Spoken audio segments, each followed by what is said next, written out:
सो यो किदक के हाल चाल सबका क्रिकेट सा की एक और नई भरी वीडियो के अंदर। सो भाई, अब आईपीएल ऑक्शन खत्म हो चुका है। सारी टीमें 2025 आईपीएल स्क्वाड बन चुकी हैं। सो एक मतलब एक तरह की टॉप की टीम चेन्नई सुपर किंग्स, जिसकी 5 बार आईपीएल ट्रॉफी चैंपियन है। एम एस धोनी चैंपियन के चैंपियन, उसकी मतलब एक एम एस धोनी की एक लेगेसी थी, वो ट्रांसफर होती है ऋतुराज गायकवाड़ की ओर। ऋतुराज गायकवाड़ अब चेन्नई का कैप्टन है, ठीक है। अब कैप्टन में बैटन पास हो चुकी है, तो सब कुछ चेंजेस दिख रहे हैं clear clear. M S Dhoni को बॉलर्स मतलब मीडियम पेस वाले पसंद थे, मतलब उनका थोड़ा बहुत इफेक्ट है, बट चेंज आया है इस बार। पूरा पूरा एक तरह का चेंज हो गया। बैटिंग चेंज है, बॉलिंग पूरी चेंज हो चुकी है इस बार। आईपीएल टीम मतलब जो पिछली बार थी 2024 की, पूरी पूरी बॉलिंग डिपार्टमेंट चेंज हो चुकी है। बैटर चेंज हो चुके हैं, बहुत कुछ फर्क आया है इस बार। ऋतुराज गायकवाड़ की थोड़ी बहुत ही मतलब प्लानिंग दिखी है इसके अंदर बहुत सारी। उसको क्या क्या चाहिए, बिकॉज कप्तानी उसने आगे करनी है। M S Dhoni maximum maximum 1-2 साल और खेलेंगे, बट अब यहां पर निकल के आ रहा है कि बेस्ट 11 निकल के आ रही है चेन्नई सुपर किंग्स की। हम देखते हैं बेस्ट 11 क्या हो सकती है जो स्क्वाड अनाउंस हुआ है, ठीक है। अब देखो, ऋतुराज गायकवाड़ ओपनिंग करेगा। डेवन कॉनवे को उन्होंने वापसी ली है, ऑफ कोर्स ओपनिंग करेंगे।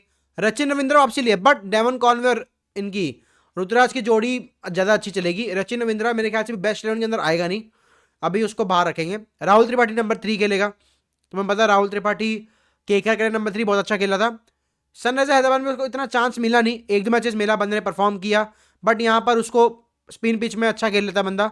और यहाँ पर उसको तुम्हें पता है वो मिलेगी, फ्री मिलेगा कि जाके अपना अपने आप को एक्सप्रेस कर खेलने के लिए। राहुल त्रिपाठी नंबर 3 पे बेस्ट है।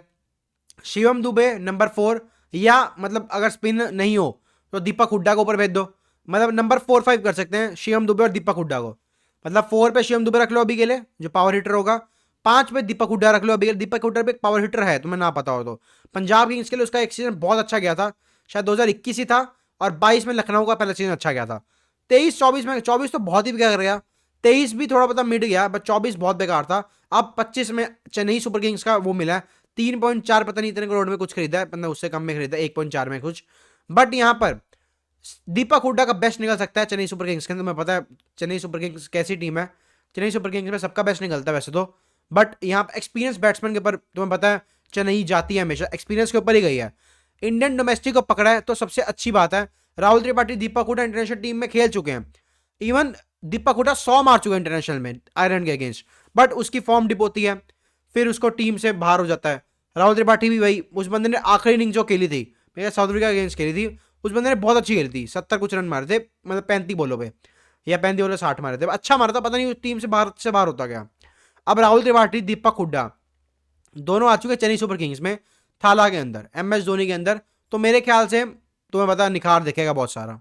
उसके बाद छठे नंबर में हम बात करते हैं सैम करन की। सैम करन को इन्होंने बाई बाक किया सिर्फ और सिर्फ 2 करोड़ 40 लाख में। It was a steel.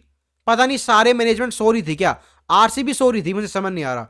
Literal भाई, ये 2 करोड़ 40 लाख में सैम करन मिल गया इनको। इंग्लैंड इससे बॉलिंग इतनी कराती नहीं है, बट तुम्हें पता है किसके अंदर आए हैं, चेन्नई सुपर किंग्स, इसकी खुद की फ्रेंचाइज। इस बंदे ने इंस्टाग्राम पे भी अपने आप को चेन्नई आईपीएल कर दिया है। जब पंजाब किंग्स में गया था, सैम करन ने पंजाब किंग्स ने लिखा था, 2021 में लिखा था, 2 साल कुछ नहीं लिखा, वापसी से अब लिख रहा है दोबारा से। मतलब देख रहे हो, ये होती है लॉयल्टी। रॉयल्टी भी कहते हैं, लॉयल्टी भी कहते हैं। 2021 में भी इंस्टा पर लिखा, ट्विटर पर भी लिखा, अब भी 2024 में फिर चेन्नई सुपर किंग्स कर लिया बंदे ने। लॉयल्टी भाई कहते हैं भाई, सैम करन भी तुम्हें पता है, अगर फ्रेंचाइज लॉयल होगी तो प्लेयर भी लॉयल होगा, दिख रहा है क्लियर। तो सैम करन नंबर 6 पे बेस्ट बैटर है। बॉलिंग भी कराएंगे, तुमसे लिखवा लेता हूं मैं बॉलिंग, बिकॉज 6 नंबर पे एक बॉलिंग ऑप्शन आ गया हमारे पास। दीपक हुड्डा भी ऑलराउंडर में आता है, शायद से दीपक हुड्डा तुम्हें पता है स्पिन करता है, तो शायद से काम आ सकता है चेपॉक की पिच के अंदर। और एम एस धोनी जब पीछे कीपिंग कर रहे हैं, तो भाई फिर तो क्या ही कहने। अब नंबर 6 तक बिल्कुल शटर लग रही है टीम। इंडियन टैलेंट भी आ गया, 2 ओवरसीज हमने स्लॉट बुक कर लिया इसके अंदर। हम अगला ऑप्शन करते हैं नंबर 7 पे रविंद्र जडेजा। हर कोई एग्री करेगा नंबर 7 रविंद्र जडेजा की। तुम्हें पता है जीटी का फाइनल 2023 का, 2024 का आईपीएल अच्छा था, बट हम इतना फिनिश नहीं कर पाए अच्छे नंबर पे, टॉप 4 नहीं आ पाए चेन्नई सुपर किंग्स। बट इस बार देख लेंगे। रविंद्र जडेजा नंबर 7 पे। अब देखो, थाला नंबर 8 भी आएंगे यार।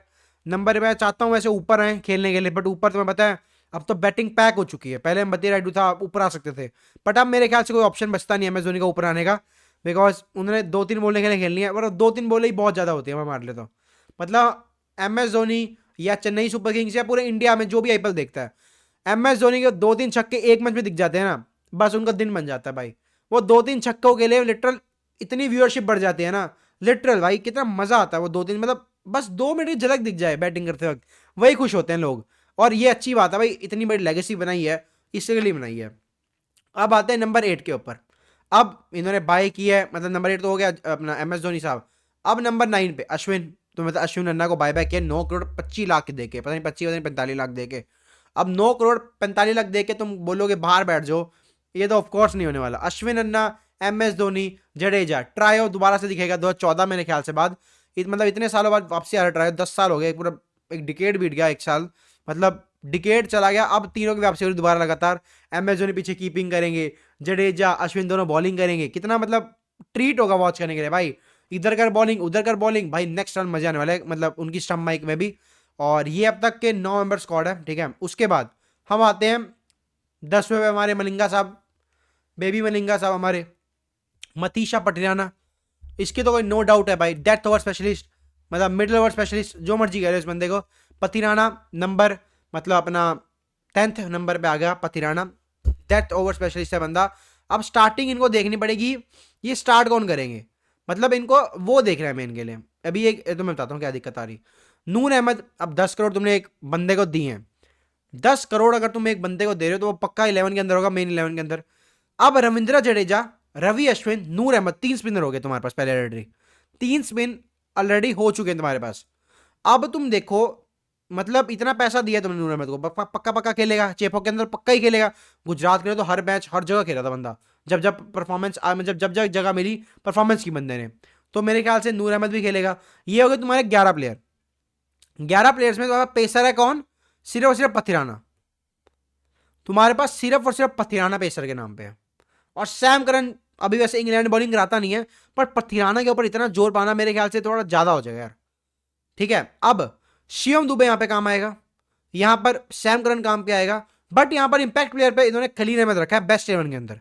खलील अहमद देखो अब खिलाना ही पड़ेगा, खलील अहमद, या देखो अब नूर अहमद को बाहर निकाल सकते हैं अपन, नूर की जगह जेम ओवर्टन खिला सकते हैं, बिकॉज फास्ट बॉलिंग यूनिट मेरे ख्याल से कमजोर है इस बार सीएसके की।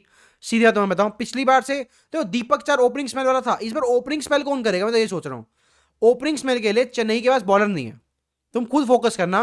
दीपक चार था पहले ओपनिंग के लिए, तुषार देशपांडे था, और मेरे ख्याल से फिज था। इस बार बॉलर्स नहीं है फास्ट बॉलर्स। यहां पर पतिराना के ऊपर इतना जोर लगा दिया ना, वो भी यंगस्टर है याद रखो, इतना जोर लगा दिया पतिराना के ऊपर। अब तुम देखो खलील अहमद, मान लेते खलील अहमद खिलाएंगे, बट कभी जेम ओवर्टन को भी खिलाना पड़ेगा, नूर अहमद को बाहर निकालना पड़ेगा कभी ना कभी। तो मेरे ख्याल से ये बेस्ट स्ट्रॉन्गेस्ट 11 दिख रही है पेपर के ऊपर तो। और अगर इसके अंदर कुछ चेंजेस हो सकते हैं तो जेम ओवर्टन ही आ सकता है यार, और मैं बाकी देख देता हूँ। और कौन, मुकेश चौधरी आ सकता है, मुकेश चौधरी इन्होंने ही बनाया था प्लेयर, ठीक है, अगर आना चाहे, बिकॉज मुकेश चौधरी एक मिनी स्टाक का था, उसको भी हमने चेन्नई सुपर किंग्स ने बनाया था उसको। शायद से खलील अहमद की जगह पहले मिचल मिचल कह रहा हूँ, अपना मुकेश चौधरी आ सकता है पहले।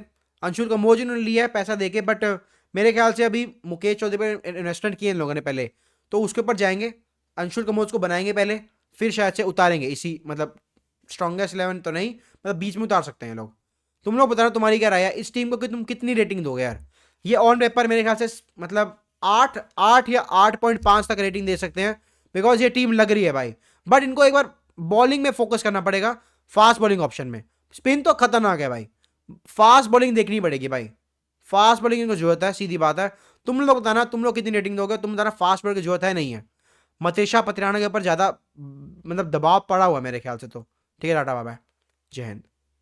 रेटिंग जरूर देना इसके 11 की।